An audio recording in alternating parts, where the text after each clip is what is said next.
जिस पवित्र भूमि में ईश्वर ने स्वयं प्रकट होने का संकल्प लिया था, उसी अयोध्या जी में जो वैष्णव तिलक मेरे माथे पर है, इसको लगाए हुए अगर कोई व्यक्ति है तो शासकीय सूचना थी कि सामने से आते हुए सिपाही को देखकर वो तिलक वाले मुंह को दीवार की तरफ कर लेगा।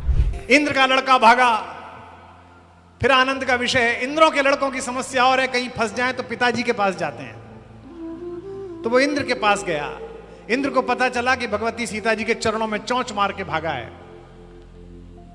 तो इंद्र ने इंद्रपुरी के द्वार बंद कर लिए। हे राम, तुम्हारा वरदान सत्य है या शाप सत्य है? जो रघुवर ने बात कही उस पर जय घोष गए। राम ने कहा जो मेरी शरण में आ जाता है उसके लिए वरदान सत्य होता है, उसके लिए शाप सत्य नहीं होता। वर्णानाम अर्थ संघानाम रसानाम छंदसामपि मंगलानाम च करतारो वंदे वाणी विनायको भवानी शंकरो वंदे श्रद्धा विश्वास रूपिणो याभ्याम विना न पश्यन्ति सिद्धा स्वान्तहस्तमीश्वरम् वंदे बोधमयं नित्यं गुरु शंकर रूपिणं यमाश्रितो हि भद्रोऽपि चन्द्रः सर्वत्र वन्द्यते सीताराम गुणग्राम पुण्यारण्य विहारिणो वंदे विशुद्ध विज्ञानो कवीश्वरः कवीश्वरो उद्भव स्थिति संहारकारिणीं क्लेशहारिणीं सर्वश्रेयस्करीं सीता नतोऽहं राम वल्लभा नतोऽहं राम वल्लभा नतोऽहं राम वल्लभा यन्मायावशवर्ति विश्वमखिलं ब्रह्मादिदेवासुरा यस्सत्त्वादिमृगैव भाति सकलं रज्जो यथा हे ब्रह्मः यत्पादप्लवमेकमेव हि भवाम्भोधिस्थितिर्षावतां वन्दीशं हरि रामाख्यमीशं हरि नानापुराणनिगमागम संवदं यद रामायणे निगदितं क्वचिदन्यतोऽपि स्वान्तः सुखाय तुलसी रघुनाथ गाथा भाषा निबंधमति मंजुल मातनोति जो सुमिरत सिद्धि होई गणनायक करिवर बदन करौ अनुग्रह सोई बुद्धि राशि शुभ गुण सदन मूक होई वाचाल पंगु चढ़ई गिरिवर गहन जासु कृपा सो दयाल द्रवौ सकल कलिमल दहन नील सरोरुह श्याम तरुण अरुण बारिज नयन करौ सुममौर धाम सदा क्षीर सागर सयन कुंद इंदु समदेह उमा रमण करुणायन जाहि दीन पर नेह करौ कृपा मरदन मयन करौ कृपा मरदन मयन करौ कृपा मरदन मयन। बोल सियावर रामचंद्र भगवान की जय। सबसे पहले तो आज के इस सुयोग के नियामन के लिए मैं भगवान राम और आपके हृदय में बैठी हुई उनकी छवि को सादर प्रणाम करता हूं। एक छोटा सा निवेदन, फिर अगले जितना भी समय है इस उद्बोधन पीठिका के माध्यम से आपसे संवाद का प्रयास करूंगा। इस परिसर में कोई भी विभक्त होकर ना बैठे। समाज की, राजनीति की बड़ी विभूतियां यहां हैं भी, आती भी रही हैं, आएंगी भी। लेकिन जैसे आपकी कॉलोनी में 5वें तल पे रहने वाला व्यक्ति आपको 9वें तल पर कहता है कि 2 मिनट के लिए आपके पास आ रहा हूं, तो आप सोफे के चारों तरफ रखे हुए खाली गिलासों को अलग रखाते हो। जैसे दूसरी कॉलोनी का व्यक्ति कहता है कि इस बार शनिवार का खाना आपके यहाँ खाएंगे, तो आप सोफे के कुशन के कवर बदल देते हो। या जैसे कोई अमेरिका में रहने वाला आपसे कहता है कि इस बार गर्मियों में दिल्ली आएंगे तो आपके यहाँ 2 दिन रहेंगे, तो आप घर का इंटीरियर बदलवा देते हो। यानी कि जैसा मेहमान वैसी तैयारी। तो यहां तो ये छोटे छोटे मेहमानों की बात है। विधान के परिसर में स्वयं विधाता उतरने वाला है, मेहमान बड़ा है, इसलिए तैयारी बड़ी रखी। तो जो बैठे वो भक्त होकर बैठे, विभक्त होकर ना बैठे। क्योंकि ये जो मैं आपसे सुनाने जा रहा हूं, जो मैं कहने जा रहा हूं, कथा तो सबको ज्ञात है। भारतीय परिवेश में जो विश्व में स्थिति है, उसमें एक यह प्रसंग किस प्रकार मेरे जीवन को, आपके जीवन को, हमारे देश को ठीक कर सकता है, कुछ अच्छा कर सकता है, इस पर कुछ बिंदुवार निवेदन मैं आपसे करूंगा। ये बड़ा सौभाग्य मिलता है उन लोगों को जो इसे कहते हैं, और सबसे बड़ा सौभाग्य उनको जो सुनते हैं, क्योंकि ये सामान्य लोगों ने एक दूसरे को सुनाई नहीं बात। ये सबसे पहले देवादिदेव शंकर जी ने जगत माता पार्वती को सुनाई थी। यानी कि सुनाने वाला भी बड़ा था और सुनने वाला भी बड़ा था। यह महर्षि याज्ञवल्क्य ने महर्षि भरद्वाज को सुनाई थी। सुनाने वाला भी तत्ववेत्ता था और सुनने वाला भी तत्वदर्शी था। यह स्वयं श्रीहरि भगवान विष्णु का जो वाहन है, जो भगवान को लेकर जाते हैं, उन गरुड़ जी महाराज को काकभूषणी जी ने सुनाई थी। यानी कि सुनने वाला भी महान था, सुनने वाला भी महान है। मुझे स्वयं का पता नहीं, पर आपका सौभाग्य अवश्य है मेरे माध्यम से कि भगवान का नाम आप तक पहुंचेगा, उनका गुण स्तवन आप तक पहुंचेगा। यह महत्वपूर्ण बात है।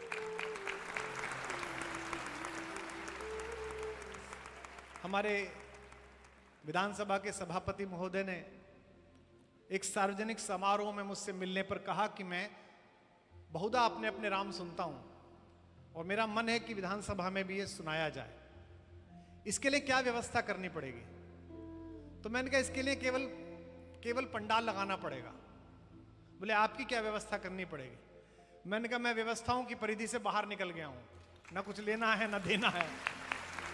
तो किसी को भी जो यहां बैठा हो, उसे किसी प्रकार की शंका हो कि ये कोई व्यावसायिक आयोजन है, तो मैं पहले स्पष्ट कर दूं, ये किसी भी प्रकार का व्यावसायिक आयोजन नहीं है। यहां तक कि जो संगीत के साथी भी आए हैं, वो भी स्वयं प्रेरणा से अपने आप आए हैं कि विधान परिषद में, विधानसभा में ये जय घोष। ग्रहण के बादल लगते हैं अच्छी चीजों पर, लेकिन उनको उसी की अदालत में छोड़ना चाहिए जो सबसे बड़ी है। धनोधान्य ऑडिटोरियम कलकत्ता में 6 महीने पहले उस ऑडिटोरियम की फीस दे दी गई। 4 महीने पहले हम सबके टिकट बुक हो गए। सन्मार्ग में और बड़े बड़े अखबारों में, टेलीग्राफ में विज्ञापन आ गया। लेकिन 2 महीने पूर्व जब मैं जाने वाला था, तो 3 दिन पहले उस ऑडिटोरियम की बुकिंग कैंसिल कर दी गई। मैंने आयोजकों से पूछा ऐसा क्यों हुआ? तो उन्होंने कहा जी मेल जो उसमें भेजा है उसमें लिखा अपरिहार्य कारणों से। कई बार सरस्वती सत्य बुलवाती है, कारण अपरिहार्य ही था जिसका परिहार होना था। अपरिहार्य वो होता है जिसका परिहार होना होता है। हमने कहा दूसरी जगह कर लेते हैं, दूसरे ऑडिटोरियम में चले जाते हैं। वहां गए, पैसे दे दिए, आधा घंटे बाद वहां से भी कैंसिलेशन आ गई। मैंने कोशिश की कि प्रदेश की मुखिया को संपर्क करूं। उनके राजनीतिक सचिव मेरे परिचित थे, उनको फोन किया। उन्होंने कहा कुमार जी जाने दीजिए, बस इतना ही कहूंगा, नहीं कर पाएंगे आप कुछ भी करिए, ये नहीं कर पाएंगे। यहां जो वहां कार्य संभाल रहे थे दूसरे पक्ष से, उनको पता चला, वो मेरे 33-35 वर्ष पुराने 6 महीने बड़े भाई हैं, बड़ा स्नेह रखते हैं। बोले मुझे पता चला आपका कार्यक्रम कैंसिल हो गया। मैंने कहा हाँ भाई साहब, कोई जगह ही नहीं दे रहे हैं, वो लोग करने नहीं दे रहे हैं। तो उन्होंने कहा हमारी भी रैली कैंसिल होती है, आप क्या करिए कोर्ट में चले जाइए, कोर्ट परमिशन दे देगा। मैंने कहा ठीक है भाई साहब, कोर्ट में चला जाऊंगा। 2 दिन बाद फोन आया कि कोर्ट में गए क्या? मैंने कहा भाई साहब ये छोटे कोर्ट आप लोग राजनेताओं के लिए हैं, मेरा एक ही कोर्ट है, उसी के यहां जाता हूं, वही निर्णय करता है, चाहे दिल्ली में करे चाहे बंगाल में करे। तो मैं 9 तारीख को फिर जा रहा हूं। अब भवानी भी सुनेंगे और भवानीपुर भी सुनेगा, तो सुननी पड़ेगी। छोटी व्यवस्थाओं पर भरोसा मत करिए। यहां भी जो पोस्टर लगे, स्पीकर साहब अपने बंगले के उद्घाटन में तो बुला नहीं रहे थे, मैं अपनी पुत्री के विवाह में तो बुला नहीं रहा था, राम का नाम गूंजना था विधानसभा में, पोस्टर लग गए तो फाड़ने की क्या जरूरत थी। मुझसे किसी ने कहा पोस्टर फाड़ दिए गए दिल्ली में, ये कोई नई बात नहीं है। राम पर शंका कोई करे तो समझ लेना कि कोई नई बात नहीं है, नाराज मत होना। बहुत वर्षों पहले, सहस्त्राब्दियों पहले, देवताओं के राजा इंद्र के लड़के जयंत ने भी राम पर शंका की थी। पत्रकार आज विशेष रूप से आए हैं, सारे चैनल आए हैं, इसलिए नहीं आए कि इन्हें के प्रसारित करना है, इसलिए आए कि 2-2.5 घंटे में कुछ निकले तो इनका आधा घंटे का कार्यक्रम तैयार हो सके। हम तो भगवान पर बोलने आए हैं, बाकी ये जाने। ये तो पौराणिक प्रसंग है जो मैं सुना रहा हूं। इंद्र के लड़के ने एक दिन सुबह सुबह अपने पिता को पूजा करते हुए देखा। कक्ष में गया, पूजा निपटने के बाद अपने पिताजी से पूछा, पिताजी किसकी पूजा करते हैं? इंद्र ने कहा, परात्पर ब्रह्म भगवान श्री राम की। इंद्र ने कहा, ये, इंद्र के लड़के ने कहा, ये कौन है? मैंने ब्रह्मा जी को जाना, विष्णु जी को जाना, शंकर जी को जानता हूं, आपको भी जानता हूं, ये कौन है? तो इंद्र ने कहा, ये तो एक एक कल्प में एक एक होते हैं। राम वो हैं जो कल्प कल्पांतर से अलग हैं, जो इस पूरी समूची प्रकृति से भी बड़े हैं। जो लोग इसका संकेत पकड़ेंगे उन्हें आनंद आएगा। इंद्रों के लड़कों को अक्सर अहंकार होता है, चाहे वो राजाओं के हों, चाहे वो लोकतांत्रिक इंद्रों के बेटे हों। इंद्रों के लड़के अक्सर अहंकार में रहते हैं, उनको लगता है कि इंद्रत्व चलता ही रहेगा। उसने कहा, वो कौन है? उसने कहा, वो हैं। कौन है? दिखाइए। इंद्र बादलों का राजा भी है, बादल उसी की आज्ञा पर चलते हैं। उसका प्रिय पर्वत है पर्जन्य, जिसके ऊपर बैठकर वो चलता है। इंद्र ने बादल हटाए और नीचे दिखाया। उस समय चित्रकूट में मेरे सरकार राघवेंद्र राम दोपहर के समय जंगल से लाई हुई सफेद मिट्टी, लाल मिट्टी और हरे पत्तों की द्रव्य बनाई हुई चीजों से भारतेश्वरी माता सीता के पैरों में अल्पना बना रहे थे। सामान्य वलकल पहने हुए एक वनवासी इंद्र के लड़के ने देखा कि ये भगवान। उसने अपने पिता से कहा, आप गलतफहमी में हैं, ये तो सामान्य आदमी, ये क्या भगवान होगा? इंद्रों के लड़कों का अक्सर अहंकार वस्त्र देखकर ही जगता है। जो अच्छे कपड़े में है वो भगवत्ता से पड़ा है, तो सामान्य है। इंद्र ने कहा, यही भगवान है। वो नहीं माना। ध्यान से सुनना, जो पोस्टर फाड़े गए मैं उन्हीं पे आ रहा हूं। जयंत ने कौवे का रूप बनाया और सामान्य रूप से बैठी हमारी मां भगवती सीता जी के चरणों की सबसे छोटी उंगली पे चोंच मारी। अचानक रक्त छलछला आया। आप कितने भी सभ्य हो, कितने भी शालीन हो, कितने भी लोकतांत्रिक हो, अगर चौराहे पे कनॉट प्लेस में कोई शोहदा, आपकी पत्नी, आपकी बहन, आपकी मां को कंधा मार दे तो पलटकर उसका गिरेबान पकड़ ही लेते हैं। भगवान उस समय कोई अस्त्र लेकर तो बैठे नहीं थे। जिस सीख से बना रहे थे उसी सीख को मारा जयंत के पीछे। अब सीख चली राम माण बनकर और जयंत भागा। जयंत गोल गोल भागे, सीख गोल गोल भागे। विज्ञान के विद्यार्थी जिन्हें हर बात में शंका है, ज्ञानी जो भारतीय पौराणिकी और भारतीय ऐतिहासिक तथ्यों को मजाक उड़ाते हैं, और दिल्ली तो ज्ञानियों का शहर है, यहां तो प्रश्न चिन्ह उठाने वाले इतने ज्ञानी हैं कि उन्हें घेर के पूरा एक विश्वविद्यालय बना दिया गया कि यहां रहो, यहां पर आराम से काम करो। तो ज्ञानी ये कह सकते हैं कि मास तो सीधी रेखा में चलता है, कोई सामान तो सीधी रेखा में चलता है, फिर भगवान का बाण गोल गोल क्यों भागा? जब ये कहानी मेरे कुलवंश के किसी व्यक्ति ने 400 साल पहले किसी गांव में सुनाई तो अंग्रेज हंसा, ज्ञानी हंसा कि कितना मूर्ख हिंदू है, कितना मूर्ख सनातनी है, इसका बाण गोल गोल घूम रहा है। लेकिन अगली बात पर यह पूरा परिसर हिलेगा आपके जय घोष से। लेकिन आज जब जाती हुई एक टेढ़ी मेढ़ी मिसाइल को एक दूसरा इंटरसेप्टर मिसाइल गोल गोल घूमकर आकाश में ध्वस्त करता है, तो सनातन की मर्यादा और व्याख्याएं जीत जाती हैं और तथाकथित ज्ञान हार जाता है। इंद्र का लड़का भागा, फिर आनंद का विषय है। इंद्रों के लड़कों की समस्या और है, कहीं फंस जाएं तो पिताजी के पास जाते हैं। तो वो इंद्र के पास गया। इंद्र को पता चला कि भगवती सीता जी के चरणों में चोंच मार के भागा है। तो इंद्र ने इंद्रपुरी के द्वार बंद कर लिए। लड़के ने बाहर से कहा, पिताजी इंद्र ने कहा कौन पिताजी? मैं नहीं जानता। ने कहा मैं आपका पुत्र। बोले नहीं नहीं, भगवान का अपमान करके आया, मैं नहीं जानता। द्वार नहीं खुले पिताजी ने। वो शंकर जी के पास गया, आनंद लीजिएगा। बाहर वीरभद्र ने रोक लिया, एनएसजी कमांडोज ने रोक लिया कि अंदर मत जाओ। बोले क्यों? बोले शंकर जी कथा सुना रहे हैं। बोले किसको? बोले पार्वती जी को। किसकी? आनंद लीजिएगा। बोले उसी की जिसकी पत्नी के चरणों में तू चोंच मार के भागा है। वो ब्रह्मा जी के पास गया, गणों ने बाहर रोक लिया। बोले कहां है बाबा? बोले ध्यान में बैठे हैं। बोले किसके? उसी के जिसकी पत्नी के चरणों में तू चोंच मार के भागा है। वो विष्णु जी के पास गया, बाहर गणों ने रोक लिया। बोले विष्णु जी कहां हैं? बोले वो पृथ्वी पर गए डेपुटेशन पर। बोले क्या बन के? बोले वही जिसकी पत्नी के चरणों में तू चोंच मार के भागा है। इंद्रों के लड़कों की समस्या है कि हर तरफ से निराश हो जाए तो मीडिया मैनेज करने लगते हैं, सोशल मीडिया मैनेज करते हैं। तो वो दुनिया के सबसे बड़े पत्रकार, भक्ति के पिता में ब्रह्म ऋषि नारद जी के पास गया, दुनिया के पहले पत्रकार। बोले मुझे बचाइए। बोले कोई नहीं बचा सकता। बोले कोई तो होगा। बोले एक है जो तुझे बचा सकता है। जयेंद्र ने पूछा कौन कौन? जल्दी बताइए। बोले वही जिसके स्वामिनी के चरणों में तू चोंच मार के भागा है। संध्या हुई, भगवान गुप्त गोदावरी के जल से मुख धो रहे थे, आंख में जल गया था। पेड़ के पास गोल गोल घूमते हुए एक आवाज आई, हे पुरुषोत्तम आपकी जय हो, हे रघुनाथ जी आपकी जय हो, हे मर्यादा पुरुषोत्तम आपकी जय हो। भगवान ने कहा चिरंजीवी भाव। आंख खोली तो देखा वही कौवा। भगवान ने कहा तू तो वही है? बोले हाँ। बोले ये रामबाण मेरे पीछे। बोले बेटा ये तो प्राण लेके जाएगा, इसकी नियति है, इसकी साधना है।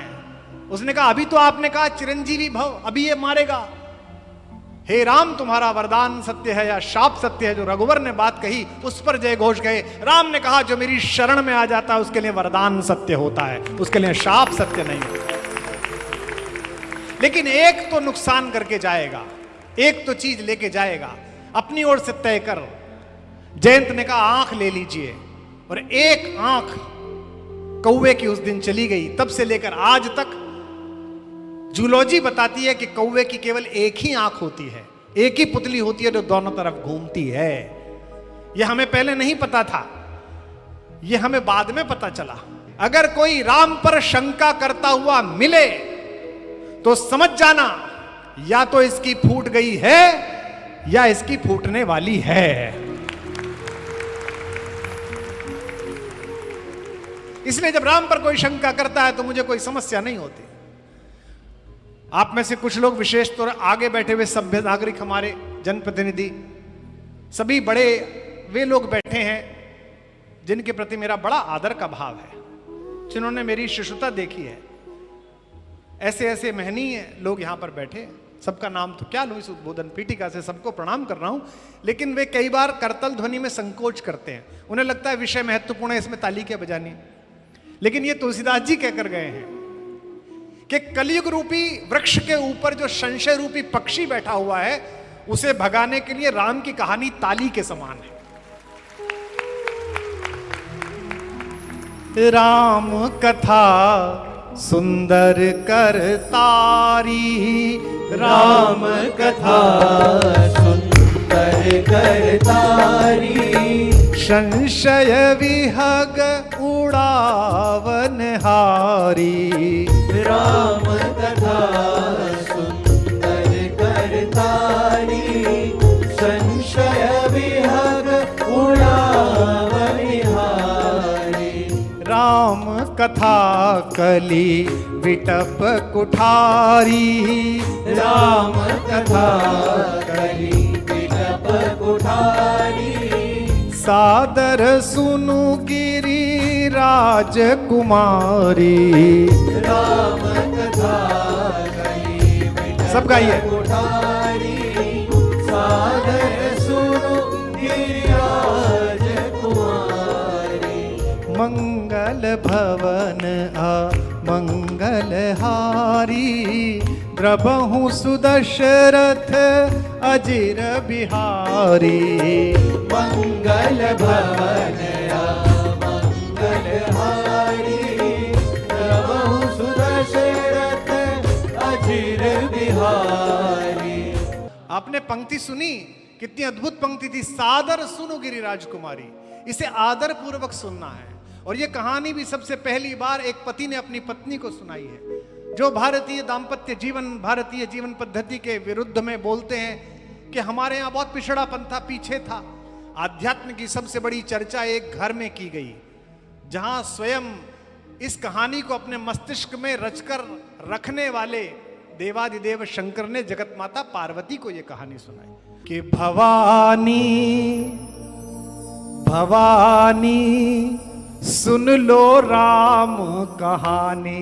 भवानी सुन लो राम कहानी। भवानी सुन लो राम कहानी। भवानी सुन लो राम कहानी। रोज नई लगती है लेकिन, रोज नई लगती है लेकिन, है ये परम पुरानी। हो है ये परम पुरानी। हो है ये परम पुरानी। वही कहानी एक जो तुमने, वही कहानी एक जो तुमने दो जन्मों में मानी। भवानी सुन लो राम कहानी। भवानी सुन लो राम गाइए। भवानी सुन लो राम कहानी। भवानी सुन लो राम कहानी। भवानी सुन लो राम कहानी। भवानी सुन लो राम कहानी। और मैं क्या सुनाने आया हूं? मात पिता का मान, भाइयों के स्नेह का मानक। ओ मात पिता का मान, भाइयों के स्नेह का मानक। सत्य सनातन परंपरा का युग युग अमर कथानक। ओ सत्य सनातन परंपरा का युग युग अमर कथानक। इसको गाकर धन्य हुई ऋषि वाल्मीकि की वाणी। ओ वाल्मीकि की वाणी। ओ वाल्मीकि की वाणी। इसकी गरिमा, इसकी महिमा,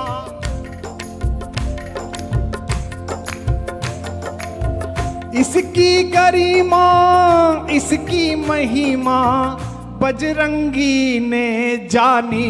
भवानी सुन लो राम कहानी। भवानी सुन लो राम कहानी। भवानी पीछे वालों, सुन लो राम कहानी। भवानी सुन लो राम कहानी।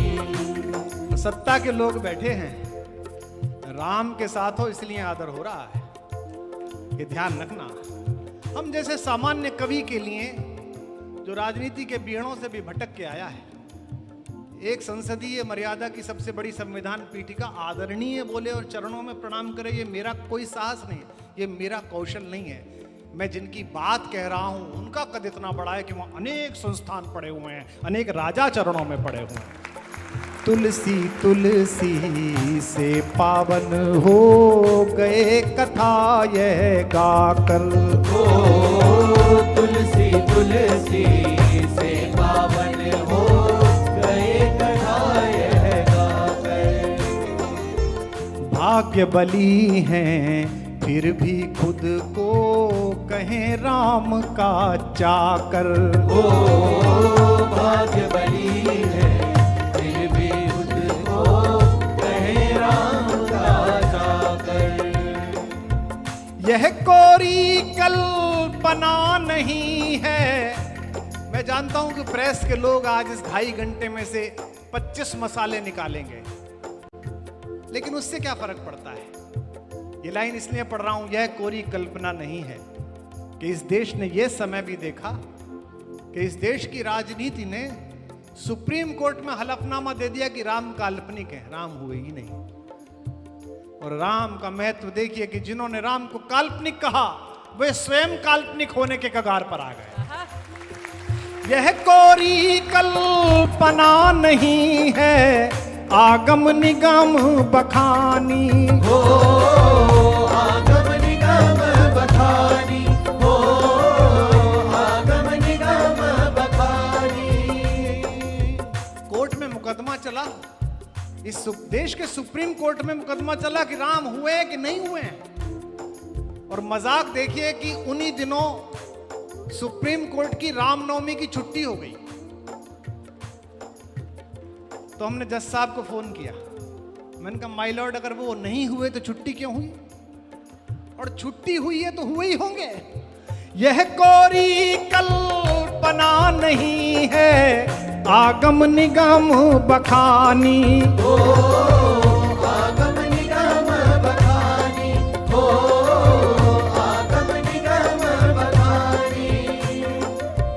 युग युग से जिसका साक्षी है, युग युग से जिसका साक्षी है, मां सरयू का पानी भवानी। सुन लो राम गानी भवानी, सुन लो राम गानी भवानी, सुन लो राम गानी भवानी गाइए, सुन लो राम गानी भवानी सुन लो। राम गानी। और ये किनकी कहानी है? वंचित वनवासी गिरिवासी जिसमें बने सहायक। हो वंचित वनवासी गिरिवासी जिसमें बने सहायक। सरकारें हारती जीतती रहती हैं, जुलूस निकलते रहते हैं, लेकिन ऐसे जुलूस ना देखे होंगे आपने जहां पार्टी का झंडा हाथ में नहीं है, एक हाथ में तिरंगा एक हाथ में भगवा है, लोग नाच रहे हैं। ये किस चीज का प्रतीक है? ये भक्ति की धारा को अपनी कुंठित मानसिकता और तुष्टीकरण के कारण अवरुद्ध करने वाले लोगों का विक्षोभ है जो इस समय सड़कों पर दिखाई दे रहा है। ये किसी के प्रति नाराजगी नहीं है, ये दुख है उस बात का कि 10वीं शताब्दी में आखिरी सेन शासक जो एक शासक बैठा था बंगभूमि में, उसके बाद पहली बार मर्यादा की पीठिकाएं स्थापित हुई हैं, भक्ति आबाद हुई है, दुर्गा मंदिर खुल गए हैं, राम की कहानी गूंजने जा रही है। वंचित वनवासी गिरिवासी जिसमें बने सहायक। हो वंचित वनवासी गिरिवासी जिसमें बने सहायक।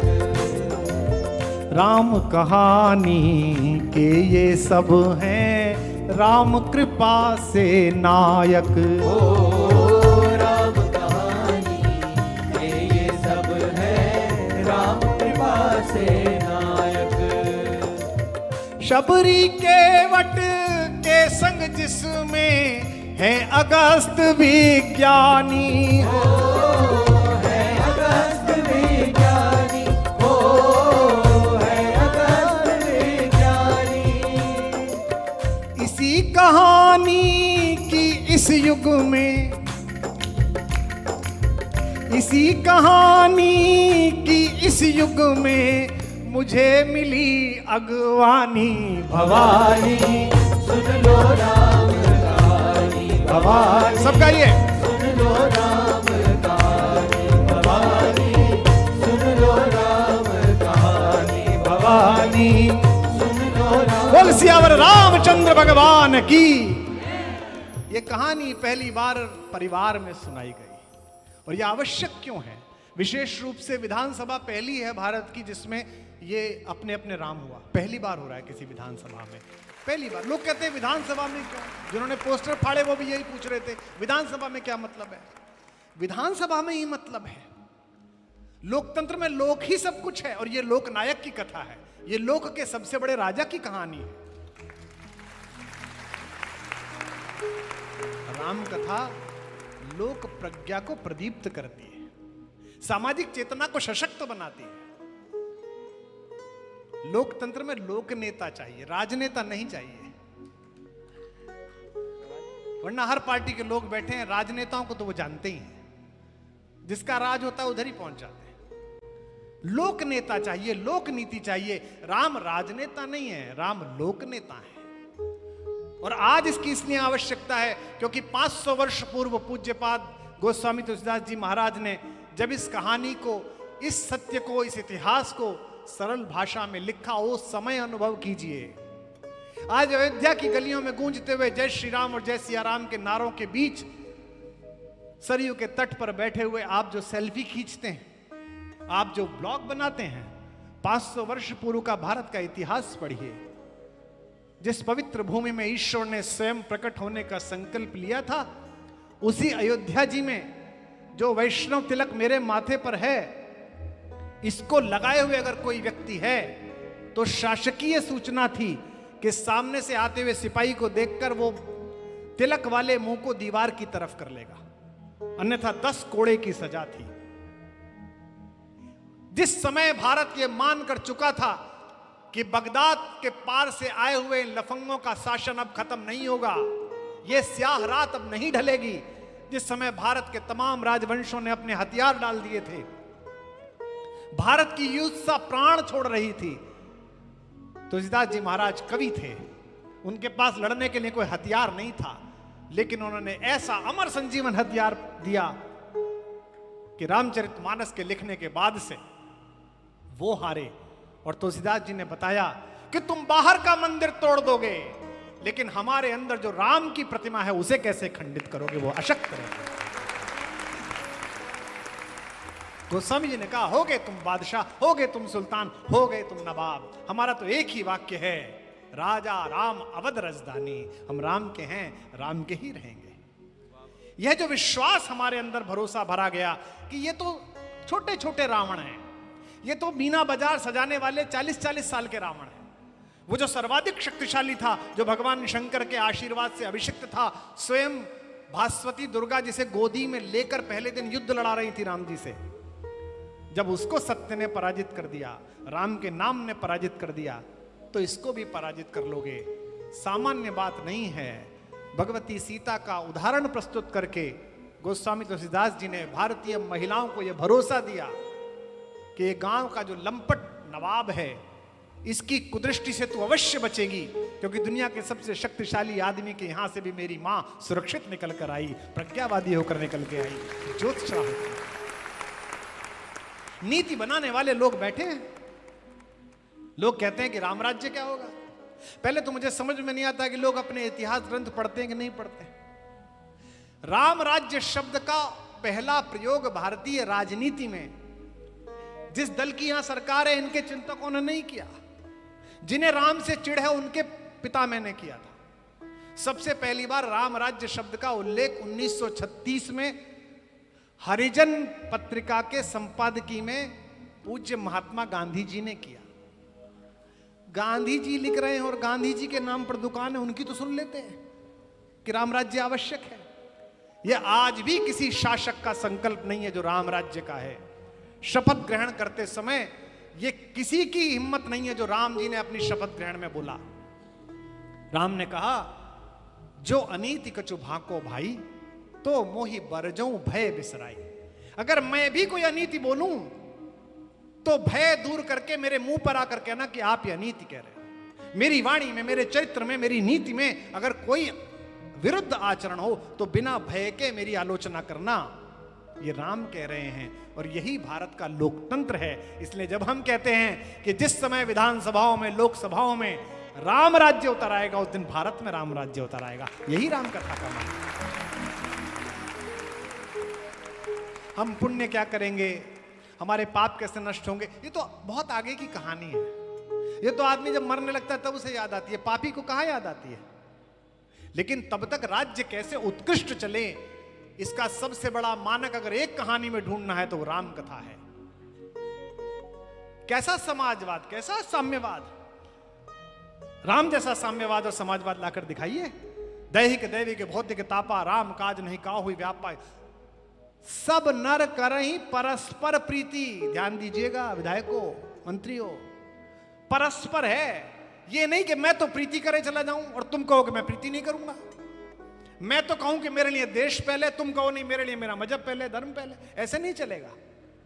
सब नर करहि परस्पर प्रीति। इसीलिए राम मनुष्यता द्वारा देखा गया आज तक का सबसे सुंदर स्वप्न है। मैं तो स्वयं भी कहता हूं, इतनी कविताएं लिखी, इतनी चीजें लिखी, लेकिन जब से राम गाए, जब से जिह्वा पर राम उतरे, उनकी कृपा हुई, तब से पता चला कि कविता की शक्ति कितनी है, भाषा की शक्ति कितनी है। आज से 7-8 वर्ष पहले मैं अपने घर में खड़ा हुआ था, किसी ने मोबाइल ऑन कर दिया, किसी ने कहा बजट आने वाला है, बजट कैसा होना चाहिए। मैंने कहा राम के नाम वालों की सरकार है, बजट तो राम राज्य जैसा होना चाहिए। तो उस ज्ञानी ने मुझसे पूछ लिया कि राम राज्य में कैसा बजट था। भगवान ने बजट की व्यवस्था की। जब भरत जी मिलने के लिए गए, रात्रि में दोनों भाई बैठे, तो राम जी ने बहुत सारी बातें पूछी। कहा कि टैक्स का कैसे करते हो। तो भरत जी ने पूछा कि क्या आज्ञा है। तो उन्होंने कहा टैक्स ऐसे लो जैसे सूर्यवंशी को लेना चाहिए, सूर्य को लेना चाहिए। कैसे? बरसत हर्षत सब लखें, करशत लखे न कोई। जब सूर्य पानी खींचता है तो औकात देखकर खींचता है। समुद्र से ज्यादा लेता है, नदी से थोड़ा कम लेता है, पोखर से और कम लेता है, घड़े से थोड़ा और कम लेता है, गिलास से थोड़ा और कम लेता है, लेकिन लेता है। ये स्लैब है, इतने तक कुछ नहीं लेंगे, 12 लाख तक, 12 लाख से ऊपर 12% लेंगे, उससे। ये है रामराज्य। जब खींचता है तो किसी को पता नहीं चलता। आपके घर में घड़ा रखा हो बाहर, आपको पता ही नहीं चलेगा सूरज ने कितना खींच लिया। समुद्र से कितना खींचा सूरज ने पता नहीं चला। लेकिन वही सूर्य जब उस खारे जल को लेकर बादल बना देता है और जहां जहां पानी की आवश्यकता है जिस जिस फसल पर, उस पर बिखेरता है, तो जगत बड़ा प्रसन्न होता है, कहता राम जी बरस रहे हैं। टैक्स जब सरकार ले तो किसी को पता ना चले, जब फ्लाईओवर बनाए, जब अस्पताल बनाए, तो पूरा प्रदेश देश कहे कि सरकार ने कितना अच्छा काम किया। ये राम राज्य है। राम राज्य में प्रजा दंभ रहित है। राम राज बैठे त्रिलोका, हर्षित भये गए सब शोका। हमसे लोग अक्सर ये कहते हैं, आपसे भी कहते हैं कि मैं एक दिन जहाज में जा रहा था तो एक सज्जन मिल गए, उसी विश्वविद्यालय के जो ज्ञानियों का है। तो वो मुझसे बोले कि हम तो आपके बड़े फैन थे। मैंने कहा थे मतलब? बोले वो दीवाना कहता है सुनते थे, आप कहां राम वाम में लग गए। मैंने कहा भैया एक सेकंड, ये दोनों अलग हैं। राम वाम नहीं होता है, राम इधर है वाम उधर है, ये दोनों अलग अलग है भाई, एक साथ नहीं। क्योंकि आज से 35-40 वर्ष पहले भगवती से आशीर्वाद मांगा कि मां मुझे इतनी शक्ति दे, इतनी योग्यता दे, इतनी आयु दे, इतना स्वर दे, इतना रस दे, इतना भाव दे कि हिंदी से विमुख होती हुई पूरी एक युवा पीढ़ी हिंदी तक लौटकर आ सके। और लाखों लाख लोग सुनने आने लगे, कविताएं सुनने आने लगे, बहुत अच्छा लगा।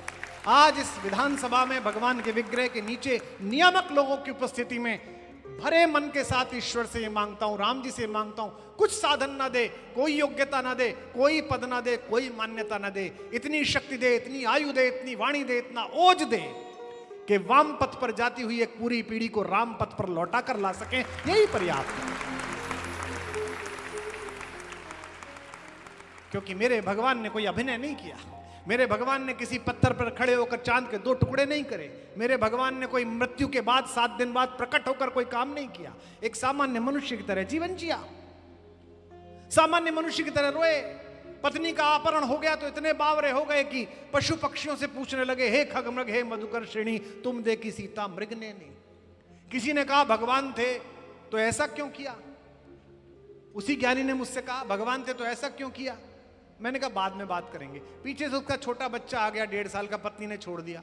तो उस बच्चे से बोलने लगा, मेला बेटा रोज ये खाएगा, चॉकलेट खाएगा बेटा। तो मैंने कहा आप क्लास इसी भाषा में पढ़ाते हो। बोले नहीं नहीं, ये तो मैं इसको खुश रखने के लिए अभिनय कर रहा हूं। मैंने कहा जैसे तुम अपनी औलाद को खुश रखने के लिए अभिनय कर रहे हो, ऐसे ही जगत पिता हमें प्रसन्न करने के लिए अभिनय कर रहा था, ये समझो। सृष्टि का स्वामी भी प्रकृति में आया तो उसने वही कार्य किया जो एक मनुष्य को करना चाहिए। भाई के रूप में, पति के रूप में, स्वामी के रूप में, सखा के रूप में, सहचर के रूप में, योद्धा के रूप में, और यहां तक कि शत्रु के रूप में। इस सृष्टि का निर्माता जब सृष्टि का हिस्सा बना तो दुनिया भूल गई कि ये वही है। आप पूरी कथा पढ़िए, पूरी राम कथा में जिस भी ऋषि के आश्रम में भगवान गए, सबने कहा भगवान मैं आपको प्रणाम करता हूं, आप ईश्वर हैं। राम जी ने कहा नहीं, मैं दशरथ का ज्येष्ठ पुत्र राम अपने छोटे भाई लक्ष्मण और अपनी पत्नी सीता के साथ आपको प्रणाम करता हूं। लेकिन कृष्ण अद्भुत है, उन्हें जो नहीं मानता उसे बताते कि मैं हूं। यह देश कृष्ण काल में चल रहा है, राजनीति कृष्ण काल में चल रही है, जो आगे बैठे हुए हैं, और यह आवश्यक है। राम की मर्यादा से कई बार चीजें सिद्ध नहीं होती। राम की मर्यादा वो थी जब एक कवि ने सदन में खड़े होकर कह दिया कि एक सीट खरीदने से अगर सत्ता बचती हो तो ऐसी सीट खरीदने की बजाय मैं चिमटे से छूने से स्वीकार करता हूं। ये राम काल था, ये कृष्ण काल है। सीट किसी की भी आओ, सरकार हम बना लेंगे, चिंता मत करो आप। ये कृष्ण काल है। इस देश को राम की भी आवश्यकता है, कृष्ण की भी आवश्यकता है। राम बताते हैं कि मर्यादा पुरुषोत्तम कैसे बना जाए, और अगली पंक्ति में शायद ये ताली ना बजाएंगे, आपका जय घोष उठेगा जो करोड़ों लोग सुन रहे हैं। राम बताते हैं कि मर्यादा पुरुषोत्तम कैसे बना जाए, और कृष्ण सिखाते हैं कि नीचोत्तम मिल जाए तो उनका क्या उपचार किया जाए। इस देश को सीमाओं के बाहर और सीमाओं के अंदर कृष्ण नीति की भी आवश्यकता है, लेकिन राम की मर्यादा इसमें कि सृष्टि का अंश होते हुए भी भगवान ने एक पल हमें यह ना अनुभव होने दिया कि हम किसी मनुष्य के साथ नहीं हैं। हम कई बार लोगों को इतना बड़ा बना देते हैं, कहते हैं वो तो बड़े आदमी, हम कैसे कर सकते हैं, अरे वो तो भगवान है, हम कैसे कर सकते हैं। एक पुत्र के रूप में, पिता के रूप में, पति के रूप में भगवान ने करके बताया कि ऐसे कर सकते हो। इस सृष्टि के स्वामी ने सृष्टि का अंग बनकर, इस पूरे जगत की विश्व दृष्टि ने इस जगत की दृष्टि बनकर वो अभिनय किया कि हम भी ये समझने लगे, पशु पक्षी भी ये समझने लगे कि सामान्य मानव है। इसीलिए भगवान ने मुझे ये पंक्ति भेजी, राम सृष्टा भी हैं और सृष्टि भी हैं। राम सृष्टा भी है और सृष्टि भी है। आप भी गाइए, राम दृष्टा भी हैं और दृष्टि भी हैं। राम दृष्टा भी है और दृष्टि भी है। राम एकांत है, राम महफिल भी है। राम एकांत है, राम रास्ता भी है, राम मंजिल भी है। राम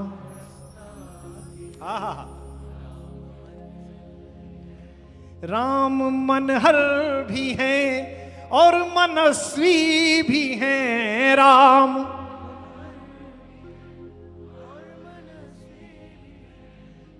एक पंक्ति अगली पढ़ूंगा, पत्रकारी से उठा के ले जाएंगे, क्योंकि इसका जय घोष और इसकी तालियां लखनऊ में कुछ छवियों के साथ मिलेंगी। राम मनहर भी है और मनस्वी भी है। राम गाइए,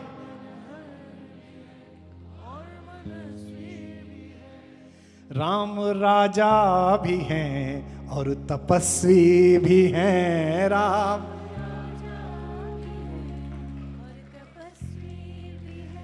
राम मानस भी है और गीता भी है। राम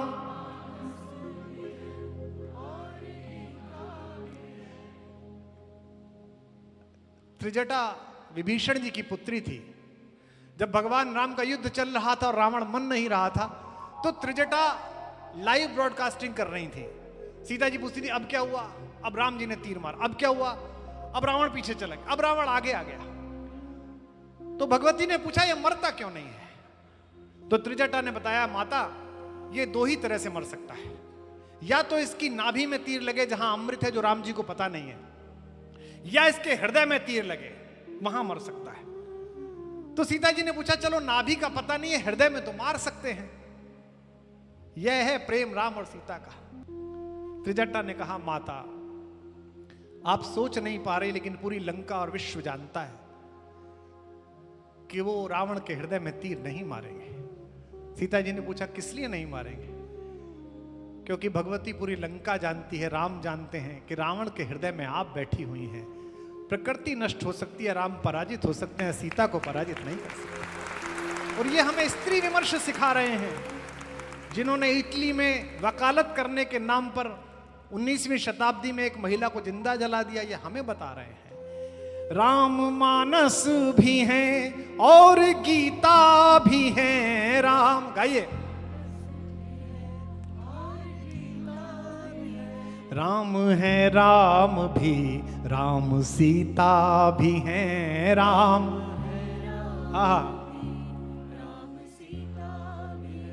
राम गृहस्थ हैं, राम है संत भी। राम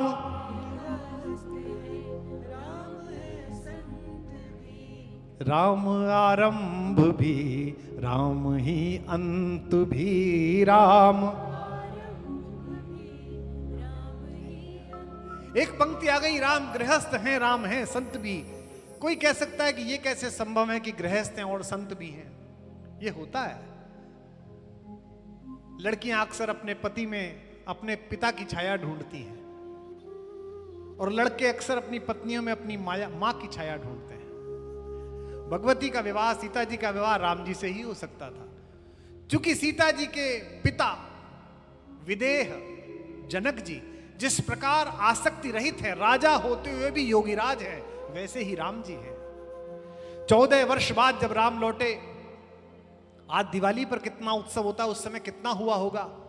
अयोध्या की गलियों में जब शोभा यात्रा निकल रही थी, इधर राम जी विराजमान है, इधर भगवती सीता बैठी हैं, चरणों में हनुमान बैठे हैं, पीछे लक्ष्मण खड़े हैं, विभीषण हैं, सुग्रीव हैं, अंगद हैं, युवराज, और भरत जी मार्ग बनाते हुए चल रहे हैं। सब तरफ छज्जों पर से पुष्प वर्षा हो रही है, लोग रो रहे हैं। अचानक इंगित से राम जी ने भरत जी को बुलाया। भरत जी पहुंचे रथ पर और कहा, भरत क्या मेरे आगमन से अयोध्या प्रसन्न नहीं है क्या? भरत तो चौंक गए। भरत ने कहा, आपने ऐसा सोचा कैसे? क्या कमी लगी? नहीं कहा, कोई बात नहीं, कोई बात नहीं, जाओ। लेकिन अब भरत ने चरण पकड़ लिया, कहा, रथ 1 इंच आगे नहीं बढ़ेगा। प्रभु पहले बताइए, मेरी कुछ कमी रह गई होगी। ये है राम, और ये है राम का राज्य। राम जी ने कहा, जो हमारे पिता की आयु के थे वो छज्जों पर खड़े होकर आशीर्वाद दे रहे हैं। जो हमारी माँ की आयु की माताएं थी वो बलैया ले रही हैं। जो मेरे और तुम्हारे साथ खेले कूदे लड़के थे वो भुजा उठाकर हमें आलिंगन के लिए आमंत्रित कर रहे हैं। लेकिन किसी जगह कोई बच्चा नजर नहीं आया। क्या ताऊ राम के आगमन पर अयोध्या के बच्चे प्रसन्न नहीं हैं?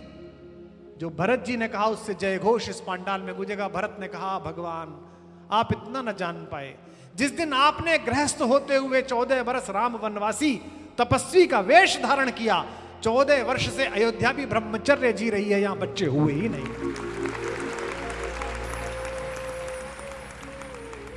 ज्ञानी कह सकते हैं कि ऐसा कैसे संभव हुआ कि 14 वर्ष तक? राजा की इतनी कौन बात मानता? राजा की बात मानते लोग। राजा अगर जनता में प्रिय हो जाए, प्रजा अपना मानने लगे, तो राजा जो कहता है प्रजा करती है।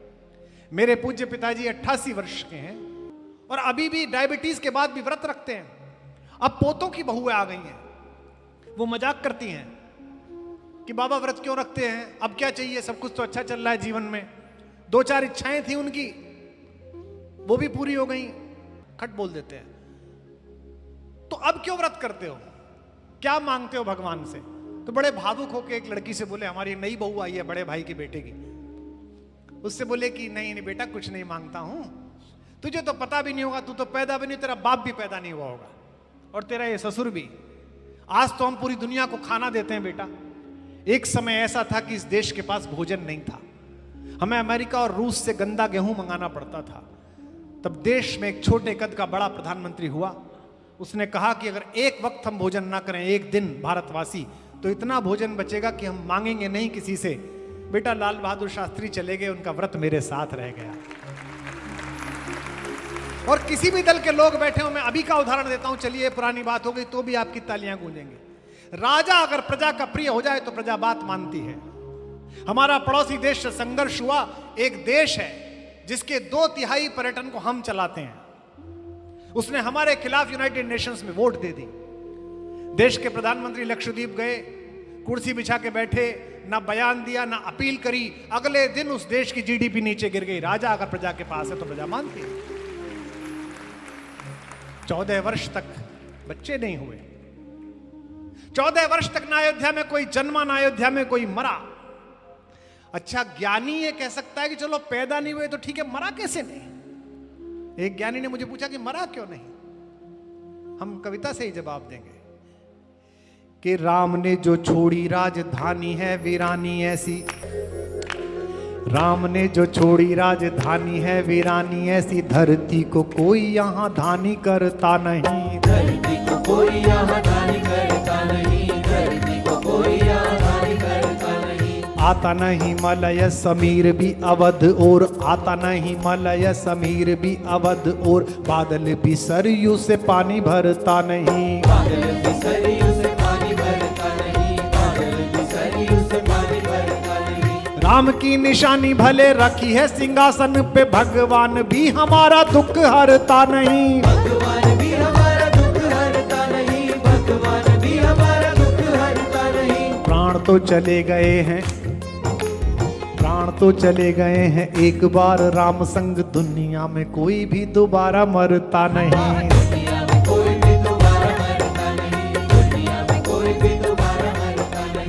दुनिया में कोई भी दोबारा मरता नहीं। राम ने जो छोड़ी, राम ने जो छोड़ी, राम ने जो छोड़ी राजधानी है वीरानी ऐसी, धरती को कोई यहाँ धानी करता नहीं, धरती को कोई यहाँ धानी करता नहीं, धरती को कोई यहाँ धानी करता नहीं। आता नहीं मलय समीर भी अवध और, बादल भी सरयू से पानी भरता नहीं, बादल भी सरयू से पानी भरता नहीं, बादल भी सरयू से पानी भरता नहीं। राम की निशानी भले रखी है सिंहासन पे, भगवान भी हमारा दुख हरता नहीं, भगवान भी हमारा दुख हरता नहीं, भगवान भी हमारा दुख हरता नहीं। प्राण तो चले गए हैं एक बार राम संग, प्राण तो चले गए हैं एक बार राम संग, दुनिया में कोई भी दोबारा मरता नहीं, दुनिया में कोई भी दोबारा मरता नहीं, दुनिया में कोई भी दोबारा मरता नहीं, दुनिया में कोई भी दोबारा मरता नहीं। बोल सियावर रामचंद्र भगवान की।